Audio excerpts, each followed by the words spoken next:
Hey guys, it's Justin again with another review. This is going to be a review for the 1 to 100 scale Re100 gp04 gebera.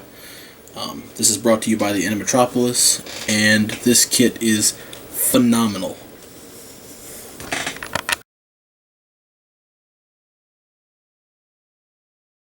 The first thing we're going to review is the head.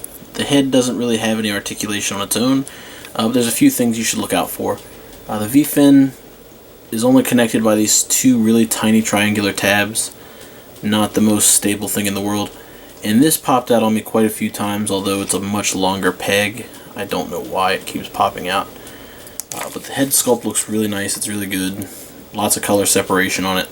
I have no idea how I'm going to paint. Well, actually, no, never mind. It's not that bad. I was going to say I don't know how I'm going to paint it, but there is a panel line that kind of runs along the edge of the head, so not too much of a need for seam removal since they cleverly disguised it. But really good looking head. I really like it a lot. The next thing we're going to look at is going to be the chest. The chest is also color separated really well. No real need for seam removal. They're all hidden pretty well. None of that tricky seam business that you have to worry about, so all this stuff will be paintable without too much fuss from seam removal. Again, there's not a whole lot of articulation here. There's a little bit here. You've got a neck joint. It's double ball jointed, so plenty of movement and stuff like that. The backpack plugs in with two very large pegs into the new poly caps. That plugs right into the backpack, and it looks really nice. Stays pretty flush. The two arms on the backpack do wiggle pretty freely, and I'll show you what all that's for later. There's also an arm mechanism that you build on the backpack for the beam sabers. Those peg right into that thing at the bottom there, and looks really good. This was a little disappointing. I thought that this would move a little bit, but it does not. You get a little bit of wiggle at the waist. Really nice wiggle, actually. It's a lot more than I realized that it did. Looks super good. So we're going to plug the head on here so you can see the head rotation. You get the full 360 on this. Almost no resistance. You get a really good forward and back. This is that thing where I review a kit and it falls apart. But forward and backward is really nice. It looks ridiculously good. My God. And you know, it's just really nice. I really enjoy the sculpt on this kit. All the details are really nice. I think they could have done a little bit more with the chest, detail wise, but more than pleased with what I've got. So there you go. The next thing we're going to talk about is the arms. The arms are mostly white. Again, decent color separation. It's going to be really easy to paint these. The details are really nice and deep. Panel lines as well. So should be really easy to get around all that. Articulation, you've got a really articulate shoulder here. You can put that all the way up, about a 90-degree angle. And then this actually moves like 90 degrees out. Actually moves more than that. So you can do like really odd poses with it if you so desire. You get full rotation under the shoulder. And you get a really nice double bend, just about 90 out of that. And the wrist moves freely on a ball joint. So you can do all kinds of crazy arm stuff with these guys. When you plug them in, they work fairly as good as you'd expect. The peg does sort of come loose a little bit. Also, the shoulder hinge will give you a really good arm bend, but it doesn't hold it as tight as you'd think. It holds poses really well, like it can hold a lot of weight, but the peg connection isn't. I don't want to say it's not solid, because I can wiggle it and it's not going to come off. Well, look at that, proved me wrong right there. Like, you just can't really feel it. It's a really strange peg, but you don't have to worry about it falling off. It doesn't fall, but it just doesn't really support out motion like most of the other pegs that they've done. I think that's because of the new poly caps. I think those are a little weaker than what they normally put on the kits. But the excuse me, the shoulders look really nice on the kit. The details are, again, really nice, especially on the arms, and the legs on this kit have some of the nicest detail, with all the rivets and thrusters and things like that poking out. Next up is the waist. The waist has 2 forward moving skirts. They are independent, I believe, based, or out of the box. You don't have to do anything to modify that. The back skirts, however, move together. That shouldn't be too hard to modify if you want them to move independently. And the side skirts are just on little ball joints, so they wiggle and go all over the place however you want them to go. They look nice. And then on the inside here, you've got the kind of like the MG style swivel joints for the hips, so you can get really forward or backward tall poses, or really crazy flexible looking emotive poses, I guess. Another thing is the inside of the skirts all have detail molded into them. When I paint this, I may or may not just putty that out and use my own sort of detailing depending on how bold I'm feeling. But there's that, and those plug in the same way as everything else. Now this holds on about the same as the arms, so if you're looking for to put a lot of weight on the bottom half and like hold it up, it's not really going to hold, but it will hold on pretty well to the joint. As long as you're not like pulling at it, it should be fine. Just be sure to make sure that it's all in and snug when you're turning it, but it works as it's intended, and you can see how far you can bend it like that. You can almost get a full bend out of it, about 45 degrees. Really nice. The next part is the legs, and these are probably one of my favorite parts on the kit. I really like the calf, especially the way it sticks out and the way they separated the colors with the panel line and all that. This is just kind of begging for a gray to be thrown on it, or maybe something like that, maybe around the top of this. The thigh is a little short. I think that could do with a little bit of lengthening, but not a major deal. Easily fixed. The back of the leg also has some blue on it, so it's really neat looking from a lot of different angles. Color separation is really nicely done, and all the details are there. This little minus mold inside the ankle joint has got a lot of nice little detail poking in there. Inlays on the foot, little inset details on the backs of the leg, and things like that. As far as articulation is concerned, you probably get about a 90-degree angle out of the top of this, depending on how far your skirts will allow you to go, which we'll test in a minute. You get a full 360 at the hip. You get a nice double bend at the knee, almost 180 again. But I think the back of this gets a little bit in the way, which is no problem. It's more than you'll need. The ankle does not rotate, just like the other Re100 I built, but you do get a really nice forward and backward motion out of it. Not a double joint, unfortunately, but it's more than a stable foot. I think that's the biggest reason they didn't do the ball joints, is because, oh, you do get a rocking motion. I forgot about that. It's a joint and then a joint, so you get a rocking motion, so you still get your wide poses, and then you can also do your walking or intense lean poses and things like that out of the kit. And then once you've attached the legs, oh my god, this V-fin. Once you have attached the legs, you get a really nice freestanding kit. It looks really nice on its own. The legs will go out almost a full 90. I'm really concerned with how that's pushing out, so I don't want to push it and make it fly off, but you can almost do a full split with this kit. See, look, I put it down, it falls off. It goes fully forward as far as the skirt will allow it.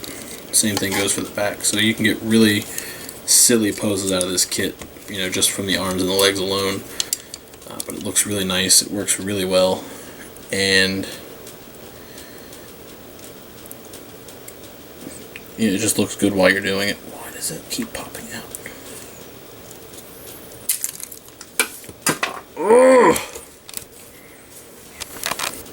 So the last thing we're going to talk about are the wing stabilizers that go to the kit. Now these are pretty massive, they're really big, they're just two solid pieces that fit together and they go onto the back of the kit.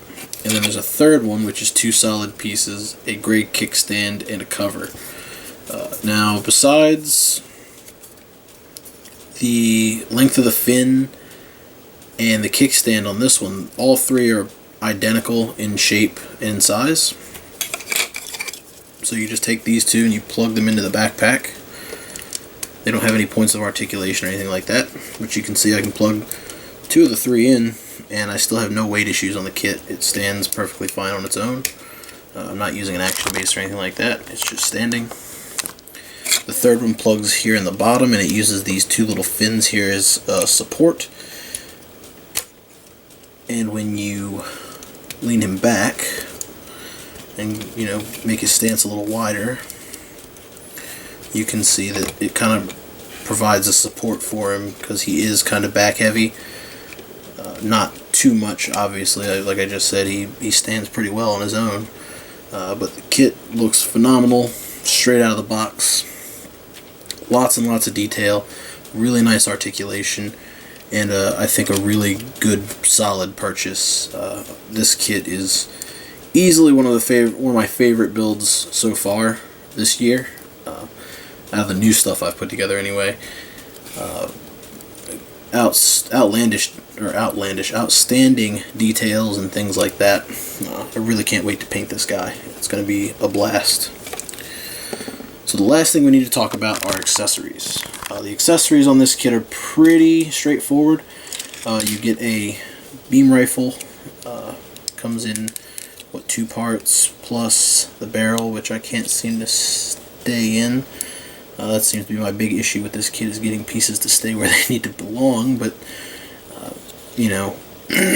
what kit have I reviewed that doesn't do that? Really nicely detailed. I like the inset detail here, and the clip looks really nice. The camera's nice and it's really buried in there. The hand peg is nice and big. You get a long beam rifle, which is beautiful. It's a beautiful gun. Lots and lots of pieces, lots of handles and things like that. So you can see I've got one hand here, but you can also kind of flip this over and plug the other hand into it so it's holding it like it's a handle. You can flip it and hold it left-handed and put your other hand on this thing. You can spin this around and use this thing as a handle. There's a lot of different mounting options for this thing. It looks really nice. The only issue I think I'm going to have is when I color separate and paint this. I think that's going to give me some issues. I might just go ahead and scribe a line along the edge of that or something, just so it doesn't look too out of place. I don't have to worry about seaming it or masking or anything crazy like that. Or maybe I'll just mask it because it actually isn't that difficult to mask. No points of articulation on here besides the handle, and the scope. But all the detail looks really nice. The mesh piping, all the minus molds and rivet detail and things like that. Super nice, very cool looking weapon. It doesn't hold it the best when it mounts. It doesn't. The wrist doesn't really give you enough clearance to kind of tuck it under the arm, but it still looks okay. The next thing you're going to get is a nice shield, 2 colors plus the gray. So I guess that's 3 colors if you want to get technical. Again, lots of inset rivet detail, things like that, minus mold detail. The standard gap through the shield. Get a dual arm mount so you can mount it on the front or the side of the arm, or the back of the side, excuse me. It's got a handle, but you can't really use it, I don't think. I haven't tried, but I think it actually hangs a little high to use it. And then you get 2 ammo clips, which are removable. The kit actually comes with 4 ammo clips altogether, so you get an extra in case you lose one or something happens, or you want to use it for a future custom or whatever. You have an extra. You get 2 clear effect parts. You actually get 3 clear effect parts, but I wasn't paying attention. I threw one of mine away. which is probably the one that everybody would be the most excited to see, and that's the one that goes on the bottom of this gun here. That's the same as the gp04 Zephyranthes has, where it's got the little effect piece that comes off like that, and it's got a beam that goes across. So there is a piece for that, and it looks pretty good on the box. The last thing that you're going to get are hands. And you get 2 open hands for this kit. So 2 hands for holding things, 2 closed fists. And you get the action-based connector as well. Now, pros and cons with this guy. Pros is it's a fantastic build, it's a fun build, it's easy, it's really straightforward, it's incredibly detailed. If you paint, if you don't paint, it looks really good one way or the other. As far as stickers are concerned, you get a really good selection of stickers. As far as regular stickers, all the color separation is pretty well done for you. The only thing you've got to mask off are the things on the knees, the intakes on the binders, and then all the cameras on the kit. But for extra detail, you get all these large marking stickers for the shield, and then a bunch of warnings and things like that. So these are more optional stickers than anything else. And even if you do paint and you don't decide to pick up water slides, you could probably trim these down pretty good and throw a bunch of gloss clear over this before you apply your flat coat and still get a decent finish. I think the only one that would give you any trouble would be the GP sticker. I think that might be a little bit big, but the stickers look really nice. I haven't used them because I do plan on painting, and I think I'm just going to apply my warning stickers, but they do look really nice. They're really crisp. So sticker guys, it's all you. Cons on this kit. The only real con I've got, besides the obvious the arms joints and the weird V-fin, and this isn't much of a con. I think it's more of a personal gripe. You only get open hands and closed fists. Where are my open expressive hands? Even your the Bandai option sets come with 3 sets of hands. Your Mark II came with 3 sets of hands. Why don't I get open hands with this kit? Again, it's just maybe like something that was overlooked. Not a huge deal. You can just go buy the 1/100 wrist joint set, switch the hands out from that, and use these for something else. But I kind of like having the option to have the open hands. I like how they look. But certainly not a deal breaker, especially for how fantastic this kit is anyway. I can't say that I'd probably use them. I'd probably end up using both weapons or something like that. I don't know how I'm going to display this thing when I'm done with it, but that's a bridge I can cross when I get to it. So if you like this guy, and if you like what you've seen here, you can pick this guy up over at the Animatropolis. You have the coupon code SAVE10 to save 10% off your order, or off an individual item. He hasn't told me exactly how that works, but I think it might be off your order. Either way, this guy is really nice. He's very well priced. He's fast. He's fun. You really can't go wrong here. Even if you were like a new builder, I'd recommend this kit to you. It's very straightforward. So hopefully you guys enjoyed. Have fun building, guys. See ya.